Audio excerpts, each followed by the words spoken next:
নমস্কার, ডক্টর অজয় বিশ্বাস বলছি ডাইজেস্টিভ সার্জারি ক্লিনিক থেকে। আজকে যে জায়গাটা বলবো সেটা হচ্ছে ফ্যাটি লিভার। আমরা যে বেঁচে থাকি, বেঁচে থাকতে গেলে শক্তি প্রয়োজন। কোথা থেকে আসে সেই শক্তি? সবাই জানি খাবার থেকে। আমরা যে খাবারটা গ্রহণ করি সেটা আমরা খেলাম, হজম করলাম, রক্তে মিশতে লাগলো। রক্তের মধ্যে যা ইচ্ছা মিশিয়ে দিলেই হলো। জীবন ধারণের জন্য কিন্তু খুব জরুরি বেছে নেওয়া কোনগুলো জীবনের পক্ষে জরুরি এবং কতটা মাত্রায় জরুরি।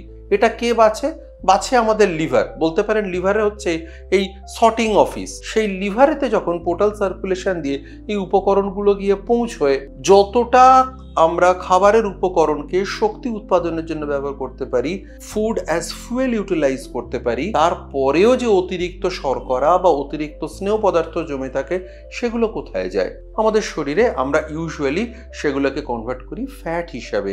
সেই ফ্যাট যায় মাসলে, সেই ফ্যাট যায় লিভারে, গ্লাইকোজেন হিসেবে স্টোর হয়, যাতে যেদিন আমাদের খাবারের যোগান কম থাকবে আমরা যাতে সেদিন এর থেকে আবার গ্লুকোজ তৈরি করে চালাতে পারি। কি শুধু যেদিন উপোস করি সেদিন এরা কাজে লাগে? না, আমাদের মস্তিষ্ক, আমাদের হার্ট, এই দুটো খুব গুরুত্বপূর্ণ অর্গান কিন্তু শুধু গ্লুকোজের উপর নির্ভর করে এবং এই গ্লুকোজের অনেকটা যোগান, দিনে প্রায় 400 গ্রামের কাছাকাছি যোগান কিন্তু আসে এই লিভারে থাকা চর্বি থেকে, আবার নতুন করে গ্লাইকোজেন থেকে নতুন করে গ্লুকোজ তৈরি করে নিয়ে, এবং কিডনির মাধ্যমে আমাদের ইউরিন দিয়ে যে সুগারটা বেরিয়ে যাচ্ছে তাকে রিঅ্যাবজর্ব করে নিয়ে। খুব অদ্ভুত লাগছে না? হ্যাঁ, আমাদের শরীরে না এরকম অদ্ভুত অনেকগুলো একের সঙ্গে একের অ্যাডজাস্ট করার মেকানিজম রয়েছে।